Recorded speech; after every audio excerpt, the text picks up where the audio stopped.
बच्चों आज हम बात करेंगे कक्षा 11 के अर्थशास्त्र बुक के खंड फर्स्ट पर, जिसमें हम चर्चा करेंगे अर्थशास्त्र में सांख्यिकी बुक के बारे में। यह बुक काफ़ी महत्वपूर्ण है और पार्ट फर्स्ट में हम जानेंगे कि अर्थशास्त्र में सांख्यिकी के क्या क्या प्रयोग हो सकते हैं, सांख्यिकी का अर्थशास्त्र में क्या भूमिका है, क्या महत्व है। आइए इसी पे आज हम बात करेंगे और उसमें हम बात करेंगे चैप्टर नंबर फर्स्ट, जिसका नाम है परिचय। तो बच्चों आज बात करेंगे परिचय के बारे में। सांख्यिकी क्या है, सांख्यिकी की विशेषता है, सांख्यिकी के कार्य, सांख्यिकी के महत्व से जुड़े कई पहलुओं पे आज हम बात करेंगे। तो बच्चों आप सब तैयार हो, चलिए शुरुआत करते हैं। पहला पॉइंट तो ये आता है कि अर्थशास्त्र में ही सांख्यिकी का प्रयोग क्यों किया जाता है। वैसे सांख्यिकी एक गणित की शाखा है और ये एक सार्वभौमिक विषय है, सभी क्षेत्र में इसका अलग अलग योगदान है, लेकिन अर्थशास्त्र में सांख्यिकी का प्रयोग क्यों किया गया, क्या आवश्यकता है कि अर्थशास्त्र में सांख्यिकी भी नीड पड़ती है। तो बच्चों मैं आपको बताना चाहूंगा कि अर्थशास्त्र अपने आप में एक व्यापक सब्जेक्ट है, एक व्यापक विषय है जिसका प्रयोग सभी क्षेत्रों में किया जाता है, क्योंकि आज का युग आर्थिक युग है। इसीलिए मार्शल ने भी एक बात कही है कि मुद्रा वह दूरी है जिसके चारों तरफ पूरा अर्थतंत्र चक्कर लगाता है। तो बच्चों आर्थिक जगत है, आर्थिक युग है, इसलिए हमें कई तरह के आर्थिक नीति निर्धारण करना होता है और उसके लिए हमें महत्वपूर्ण समंक की आवश्यकता होती है, विश्लेषण की आवश्यकता होती है, प्रस्तुतिकरण, सारणियन, कई तरह की चीजों की आवश्यकताएं होती है और इसके लिए सांख्यिकी विधियों का एक अहम योगदान होता है। तो बच्चों बात करते हैं कि अर्थशास्त्र में इसका प्रयोग क्यों किया जाता है। तो देखिए अर्थशास्त्र का अध्ययन एक अत्यंत महत्वपूर्ण है। आज के दैनिक जीवन में अर्थशास्त्र का अध्ययन करना आवश्यक है, अर्थशास्त्र से जुड़े कई पहलुओं पर विचार करना आवश्यक है, क्योंकि जब तक हम अर्थशास्त्र के बारे में बेसिक जानकारियां प्राप्त नहीं करेंगे तो अर्थशास्त्र के संबंध में जो भी हमें नियम बनाने, नीति निर्धारण करना है, सारणियां, विधि, प्रविधियां, जो भी सिद्धांत प्रस्तुत करने हैं, उनमें ये महत्वपूर्ण है। तो अर्थशास्त्र अपने आप में एक व्यापक विषय है, दैनिक जीवन में इसका काफी महत्वपूर्ण योगदान है, क्योंकि इसके सिद्धांतों के आधार पर हम दैनिक जीवन में कई तरह की नीति निर्धारण करते हैं।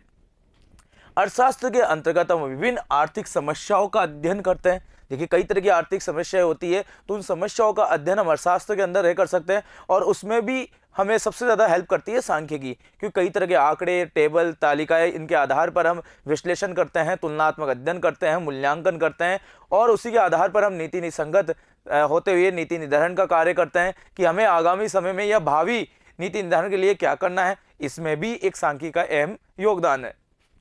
इन समस्याओं का विश्लेषण करते हैं, अर्थशास्त्र की सहायता से हम इन समस्याओं का समाधान हेतु विभिन्न नीतियों का निर्माण करते हैं। ठीक है बच्चों, समझ में आ गया। तो आपने देखा कि अर्थशास्त्र अपने आप में एक व्यापक विषय है और आज के दैनिक जीवन में अर्थशास्त्र का सबसे बड़ा योगदान भी है, क्योंकि आर्थिक युग है, भौतिक युग है, दैनिक जीवन है, इसलिए आज के युग में हमें कई तरह के आर्थिक क्रियाकलापों से गुजरना पड़ता है। अपने जीविकोपार्जन के लिए बहुत सी तरह की धनोपार्जन क्रियाएं करनी पड़ती है और इसके तहत हमें कई तरह के विषय पर बात करनी पड़ती है। इसलिए अर्थशास्त्र का एक अहम योगदान है, क्योंकि आर्थिक जीवन में इसका एक अहम हिस्सा होता है। लेकिन इसके साथ ही विभिन्न तरह की आर्थिक समस्याएं होती है, तो उन समस्याओं का समाधान कैसे करें, तो उसके लिए हमें नीति निर्धारण करना होगा और नीति निर्धारण के लिए हमें क्या करना है, विश्लेषण करने के लिए अर्थशास्त्र का प्रयोग करना होगा। अर्थशास्त्र की सहायता से हम सीमित संसाधनों के माध्यम से अपनी असीमित आवश्यकताओं को अधिकतम संतुष्ट कर सकते हैं, उन समस्याओं को दूर कर सकते हैं और इसीलिए अर्थशास्त्र सामाजिक एवं आर्थिक नीति निर्धारण में सहायक है। ठीक है बच्चों, समझ में आ गया। इसलिए अर्थशास्त्र दैनिक जीवन का एक अहम हिस्सा है। अर्थशास्त्र के बिना हम आर्थिक जीवन यापन नहीं कर सकते हैं, इसलिए अर्थशास्त्र बहुत जरूरी है। अब बात करते हैं अर्थशास्त्र के मुख्यतः 3 भाग होते हैं, वैसे तो 4-5 भाग होते हैं, लेकिन आपकी बुक में इसको संक्षिप्त रूप से बताया है बच्चों। तो यहाँ पे उपभोग, उत्पादन, वितरण पे बात करेंगे। वैसे अगर हम बात करें तो अर्थशास्त्र के 5 घटक होते हैं: उपभोग, उत्पादन, वितरण, विनिमय और राजस्व। इसके बारे में हम कक्षा 12 में बात करेंगे बच्चों, लेकिन 11th में अगर हम बात करें तो बेसिकली अर्थशास्त्र के जो चक्कर में आता है वो सबसे इंपॉर्टेंट है उपभोग, फिर उत्पादन, फिर वितरण। क्योंकि इंसान जब उपभोग करेगा तो उसके अकॉर्डिंग उत्पादन होगा तभी तो फैक्ट्री उत्पादन करेगी, तो फिर वितरण करेगी और ये चक्र चलता ही रहेगा। और जब वितरण होगा तब आपके पास माल आएगा, प्रोडक्शन आएगा, उत्पाद आएगा, फिर आप उसका उपभोग करोगे, फिर उत्पादन होगा, फिर वितरण होगा, तो ये क्रम चलता ही रहता है। इसी क्रम में सरकार अपना राजस्व क्रिएट करती है, तो इसलिए राजस्व भी इसका एक क्रम हो गया। इसी के आधार पर लेन देन का कार्य होता है, विनिमय होता है, ये भी इसका भाग हो गया। इसीलिए उपभोग, उत्पादन, वितरण, विनिमय, राजस्व ऐसे अर्थशास्त्र के 5 घटक होते हैं, लेकिन आपकी बुक में इसे केवल 3 भागों में बताया। तो आइए इसके बारे में बात करते हैं। तो उपभोग, उत्पादन, वितरण के बारे में बात करते हैं बच्चों कि अर्थशास्त्र के अध्ययन को सामान्यतः 3 भागों में बांटा जा सकता है: उपभोग, उत्पादन और वितरण। तो हर आम व्यक्ति को, हर आम आदमी को अपनी आवश्यकताओं को पूरा करने के लिए उपभोग करना होता है और फिर उपभोग के लिए वो कई तरह के विवेकपूर्ण निर्णय लेता है, क्योंकि किसी वस्तु का उसके लिए हानिकारक तो नहीं है। अगर कोई वस्तु का उपभोग कर रहा है तो उसको फायदा हो रहा है नहीं हो रहा है, तो उपभोग करेगा, फिर उसके आधार पर उत्पादन का कार्य चलेगा और उसी आधार पर हमारे तक वितरण की क्रिया संपूर्ण होगी। उपभोक्ता अपनी निश्चित आय के माध्यम से अपने ज्ञात जो भी बाजार में कीमतें उनको देखते हुए वैकल्पिक वस्तुओं में से किन वस्तुओं को वो खरीदे, इसका अध्ययन ही उपभोग कहलाता है। देखिए क्या होता है कि बच्चों, आपने देखा होगा कि जब हमारे पास हमें बाजार में जब जाते हैं तो बहुत सी तरह की हमारे सामने वस्तुएं होती है, तो हम उन वस्तुओं में से अपनी आवश्यकताओं को पूरा करते हुए वस्तुओं की छटनी करते हैं कि इनमें से कौन सी वस्तु मेरे लिए लाभप्रद है, मेरे लिए इंपॉर्टेंट है, और कीमतों के आधार पर हम उसका मूल्यांकन करते हैं। उस वस्तु की लाभ के आधार पर हम उसका मूल्यांकन करते हैं कि इसका फायदा क्या है। तो कई तरह के एलिमेंट्स पे हम विचार करते हैं, उसके बाद हम उस वस्तु को खरीदते हैं, और यही प्रक्रिया क्या कहलाती है? उपभोग कहलाती है। और इसमें सबसे महत्वपूर्ण मेजरमेंट होता है अर्थशास्त्र, क्योंकि अर्थशास्त्र के कई नियमों के आधार पर हम उपभोग की क्रिया को प्रेषित करते हैं। किसी व्यक्ति या उत्पादक के द्वारा संसाधनों की ज्ञात कीमतों पर उनका चुनाव तथा उनसे कैसे उत्पादन करे, ये उत्पादन का अध्ययन होता है। वही अगर हम बात करें, इसी प्रकार देश में कुल उत्पादन या राष्ट्रीय आय को मजदूरी, लाभ, लगान, ब्याज आदि में किस प्रकार वितरित किया जाए, इसका अध्ययन वितरण में होता है। तो इस तरह से 3 महत्वपूर्ण भाग बनते हैं। अब बच्चों बात करते हैं अर्थशास्त्र में सांख्यिकी। अर्थशास्त्र का प्रयोग क्यों जरूरी था, ये मैंने आपको बता दिया। अर्थशास्त्र के भाग पे हमने बात करी। अब जैसा कि मैंने कहा कि अर्थशास्त्र अपने आप में एक व्यापक विषय है, सांख्यिकी भी उसका हिस्सा है, और सांख्यिकी भी अर्थशास्त्र से अछूती नहीं है। और अर्थशास्त्र को व्यापक और महत्वपूर्ण बनाने में, अर्थशास्त्र के लिए एक विषय वस्तु, एक सामग्री बनने में सांख्यिकी का भी एक अहम योगदान है, क्योंकि सांख्यिकी के नियमों, सिद्धांतों, विधियों के माध्यम से अर्थशास्त्र को और अच्छे तरीके से प्रस्तुत किया जा सकता है, एक व्यापक रूप से समझाया जा सकता है। इसलिए अर्थशास्त्र में भी सांख्यिकी का एक अहम योगदान है। तो बात करते हैं बच्चों अर्थशास्त्र में सांख्यिकी, जो कि हमारी बुक का भी नाम है। देश की आधारभूत समस्याएं, मूलभूत समस्याएं, जैसे रोटी, कपड़ा, मकान, ये एक महत्वपूर्ण समस्या है आम व्यक्ति के सामने, क्योंकि हर व्यक्ति अपने जीविकोपार्जन के लिए, आजीविका के लिए धनोपार्जन क्रियाएं करता है। तो देश की आधारभूत समस्याओं के अध्ययन के लिए आर्थिक तथ्यों की आवश्यकता पड़ती है, और इन आर्थिक तथ्यों को आंकड़े कहा जाता है, समंक कहा जाता है।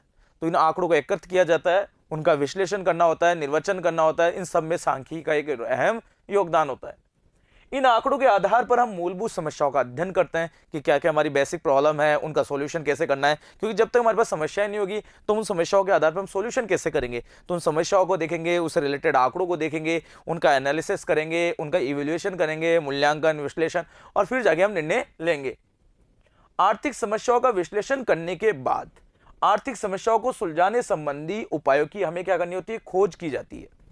अर्थशास्त्र में ऐसे उपायों को नीतियों के रूप में जाना जाता है, क्योंकि जब आपके पास समस्या है तो आप उन समस्या को सोल्व करने के लिए कई तरह के उपाय खोजेंगे और उसे एक नीति के रूप में प्रस्तुत करेंगे, जिसे हम नीति निर्धारण करना भी कहते हैं।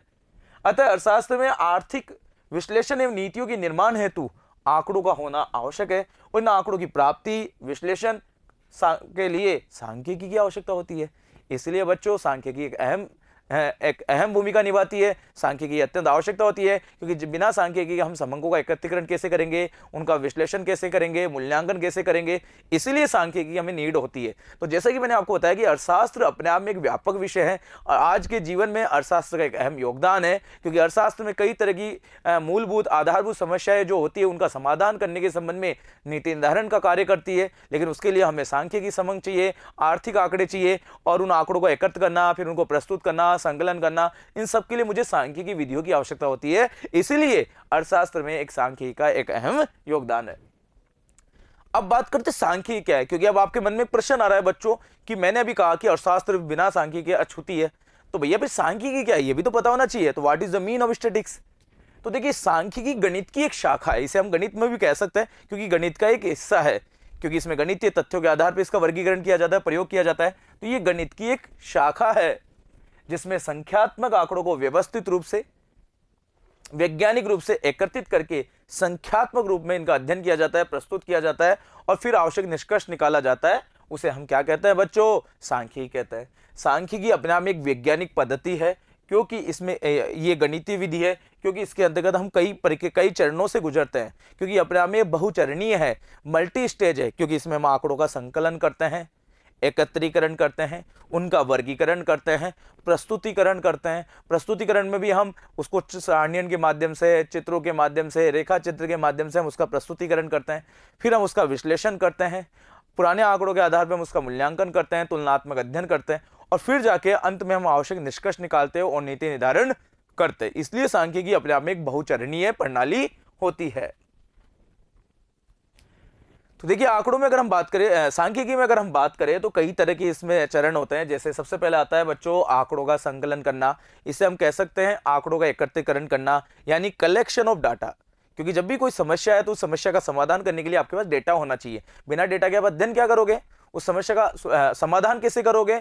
तो बच्चों सबसे पहले काम क्या करना होगा कि हमें आंकड़े एकत्र करने होंगे। फिर एकत्रित आंकड़ों को आपको आवश्यकता अनुसार उनका वर्गीकरण करना होगा। जैसे भारत में जनसंख्या स्थिति की अगर हम बात करें, जनाधिक्य की स्थिति बात करें, तो ये गंभीर विषय है, क्योंकि दिन प्रतिदिन भारत में जनसंख्या बढ़ती जा रही है। आज के दृष्टिकोण में अगर हम बात करें तो विश्व में दूसरी जनसंख्या आबादी वाला देश भारत है। चाइना के बाद भारत सर्वाधिक जनसंख्या वाला दुनिया का दूसरा देश है। और भारत में जनसंख्या की रफ्तार दर देखें, अगर दशकीय वृद्धि दर देखें, तो 2011 के आंकड़ों के अनुसार भारत की जनसंख्या वृद्धि दर 17.64% है, जो कि अपने आप में एक गंभीर सूचना देते हैं, क्योंकि भारत की जनसंख्या की आबादी दिन प्रतिदिन बढ़ती जा रही है।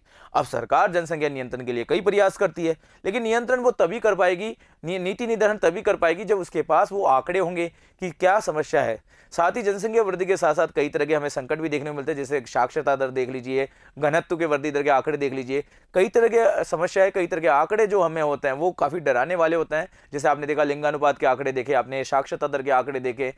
तो इन समस्याओं के समाधान के लिए सरकार नीति निर्धारण करती है, लेकिन नीति निर्धारण करने के लिए सरकार के पास समुचित तथ्य भी चाहिए। इसीलिए सांख्यिकी विश्लेषण करना आवश्यक है, वर्गीकरण करना आवश्यक है।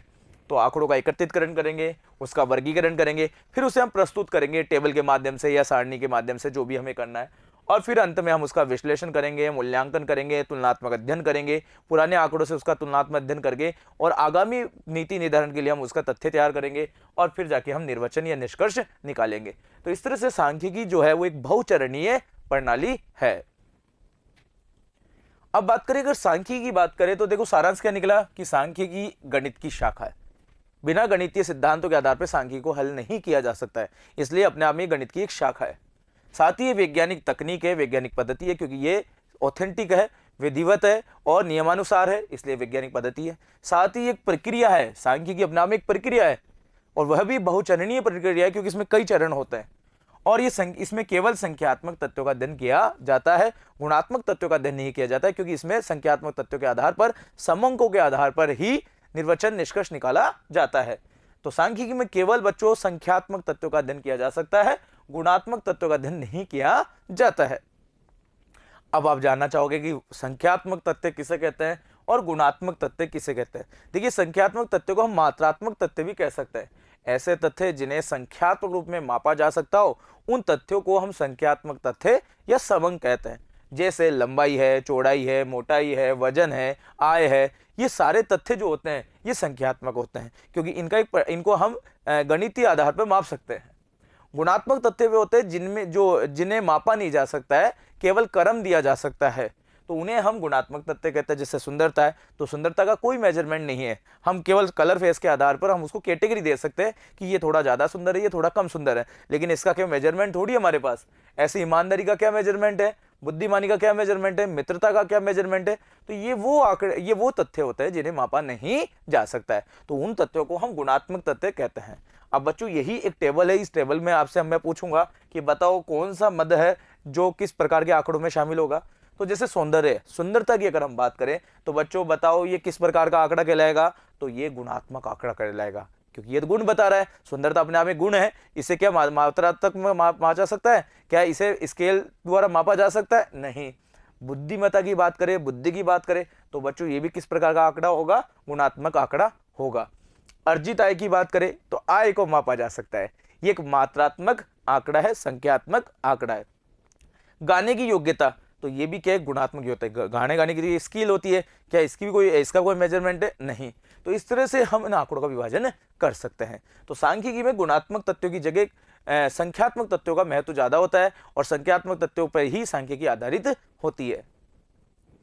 आज का युग जो है बच्चों वो एक सांख्यिकी का युग कहा जाता है, क्योंकि आज के युग में सांख्यिकी का एक अहम योगदान है। आज चाहे सामाजिक क्षेत्र हो, आर्थिक क्षेत्र हो, राजनीतिक हो, सांस्कृतिक हो, सभी क्षेत्रों में सांख्यिकी का प्रयोग किया जाता है। इसलिए सांख्यिकी अपने आप में एक सार्वभौमिक है, सभी क्षेत्र में इसका अहम योगदान है। दैनिक जीवन में इसका प्रयोग सभी क्षेत्रों में किया जाता है। वही सांख्यिकी का पिता बच्चों गॉटफ्राइड आकेनमान को कहा जाता है, जिन्होंने स्टैटिक शब्द का प्रतिपादन किया था।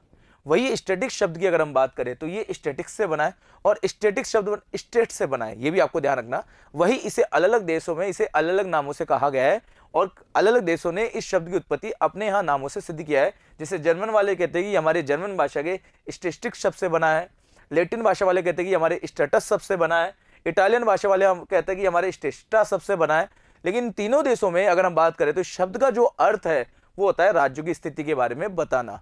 तो स्टैटिक्स की बात करें तो मुख्यतः ये स्टेट शब्द से बना है, जिसका मतलब होता है राज्य। तो राज्यों की स्थितियों को अलग अलग देशों में अलग अलग नामों से पुकारा जाता है, और उसी के संबंध में जो संबंध होते हैं वो स्टैटिक्स कहलाते हैं।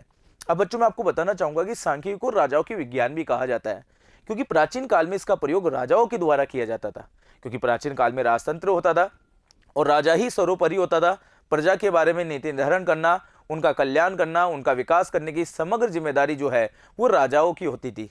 इसलिए राजाओं द्वारा अपनी प्रजा को खुश रखने के लिए, अपने साम्राज्य का विस्तार करने के लिए, अपने साम्राज्य की स्थिति का अवलोकन करने के लिए संख्यात्मक रूप से समंग एकत्रित कराए जाते थे।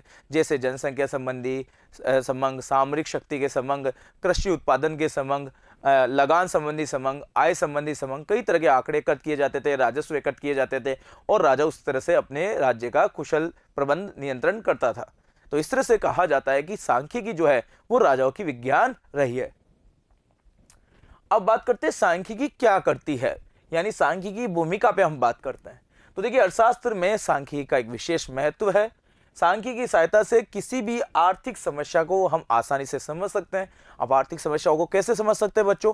क्योंकि आपके सामने कोई भी समस्या है तो वो समस्या को समझाने के लिए आपके पास डेटा होना चाहिए। उन डेटा के आधार पर हम तुलनात्मक अध्ययन कर सकते हैं कि 2011 में ये प्रॉब्लम थी, 2010 में ये समस्या थी, एक साल में ये परिवर्तन आया।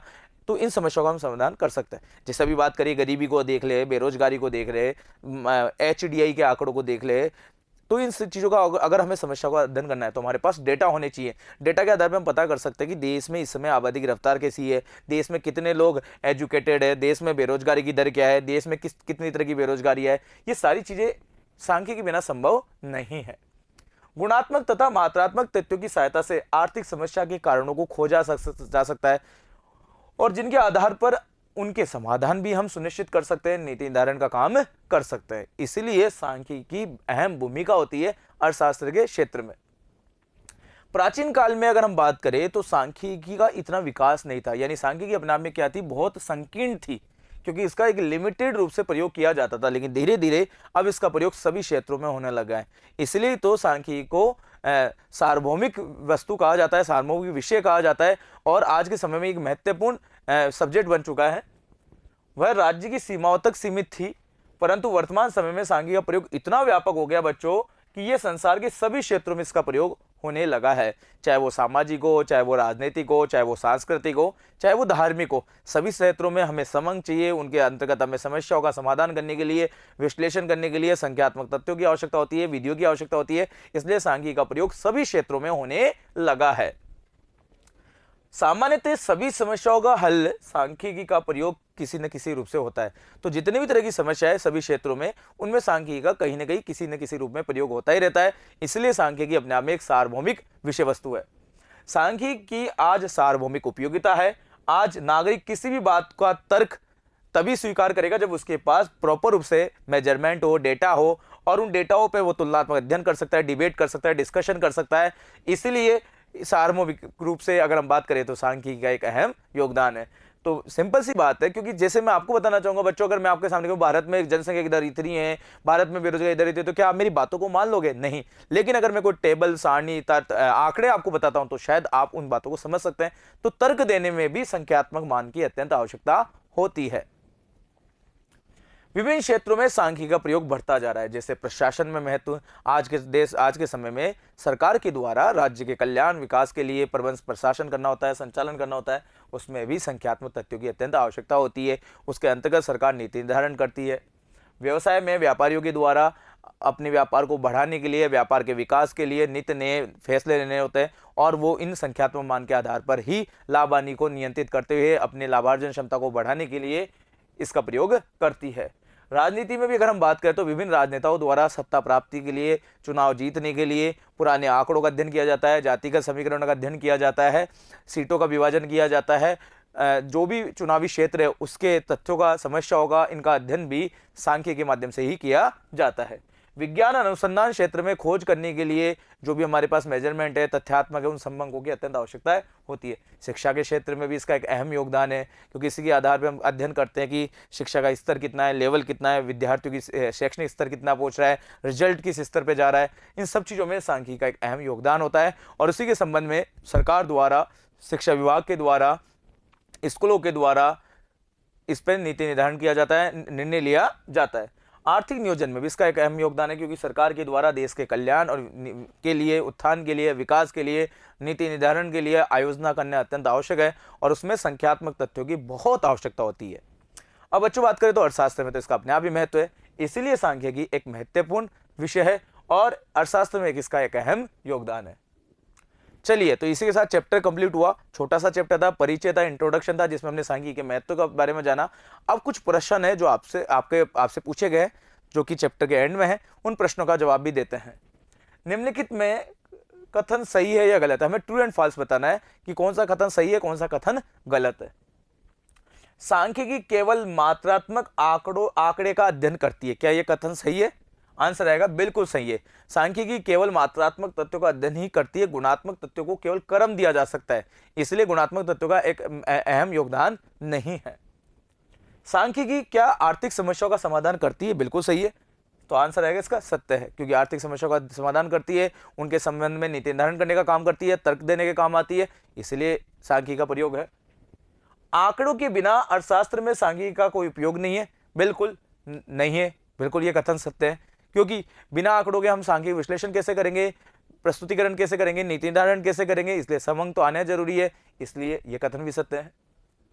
अब एक प्रश्न और है कि बस स्टैंड या बाजार में होने वाले क्रियाकलापों के आधार पर एक सूची बनाना है आपको, और उस सूची में हमें बताना है कि इनमें से कौन सा क्रियाकलाप है जो आर्थिक क्रियाकलाप है और कौन सा गैर आर्थिक क्रियाकलाप है। तो बच्चों देखो, एक टेबल है, यह क्रियाकलाप है, एक्टिविटी है, जो कि आपने देखा होगा स्टैंड पे बहुत से लोग होते हैं, उनमें तरह तरह के लोग तरह तरह के काम करते रहते हैं, और उनके आधार पे हमें बताना कि उनमें से कितने लोगों का काम आर्थिक है और कितने लोगों का काम गैर आर्थिक क्रियाकलाप है।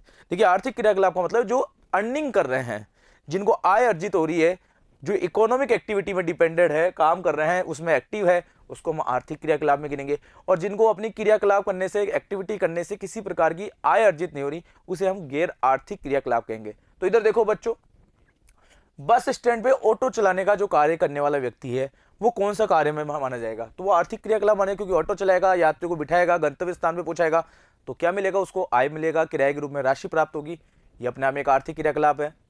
बस स्टैंड पे कुलियों द्वारा सामान उठाना, तो कुली जो कार्य कर रहा है, सामान उठा रहा है, एक स्थान से दूसरे स्थान पहुंचा रहा है, राहगीरों की मदद कर रहा है, गंतव्य स्थान तक उन तक सामान पहुंचा रहा है, बदले में वो पारिश्रमिक ले रहा है, ये भी अपने आप में क्या है? एक आर्थिक क्रियाकलाप है। बस स्टैंड पे कार्यरत कर्मचारी द्वारा किया गया कार्य, जो भी कर्मचारी वहां पे ड्यूटी कर रहे हैं, उसके बदले उनको सैलरी मिल रही है, तो ये भी अपने आप में क्या है? एक आर्थिक क्रियाकलाप है। बस स्टैंड पे चाय बेचने वाले का कार्य, क्योंकि वो चाय बेच रहा है, यात्रियों को चाय पिला रहा है, राहगीरों को चाय पिला रहा है और बदले में चाय के पैसे ले रहा है, तो ये भी अपने आप में क्या है? एक आर्थिक क्रियाकलाप है। बाजार में दुकानदारी का जो कार्य करने वाले जो दुकानदार वर्ग है, क्योंकि वो माल बेच रहे हैं और आय अर्जित कर रहे हैं, बिक्री कर रहे हैं, ये भी अपने आप में एक आर्थिक क्रियाकलाप है। बाजार में ठेले पे सामान बेचने वाला, ये भी आर्थिक क्रियाकलाप है। बाजार में घूमने वाले पर्यटक, ये आर्थिक क्रियाकलाप नहीं है, क्योंकि पर्यटक घूम रहे हैं, मनोरंजन कर रहे हैं, कई तरह की चीज़ों का अध्ययन कर रहे हैं, ये गैर आर्थिक क्रियाकलाप है, क्योंकि उनको इसके बदले में कोई किसी प्रकार की आय प्राप्त नहीं हो रही। बाजार में छात्र घूम रहे हैं, तो उन्हें भी किसी प्रकार की आय प्राप्त नहीं हो रही, तो ये भी गैर आर्थिक क्रियाकलाप है। तो ये प्रश्न आपके दिए हुए थे, अब आपको समझ में आ गया।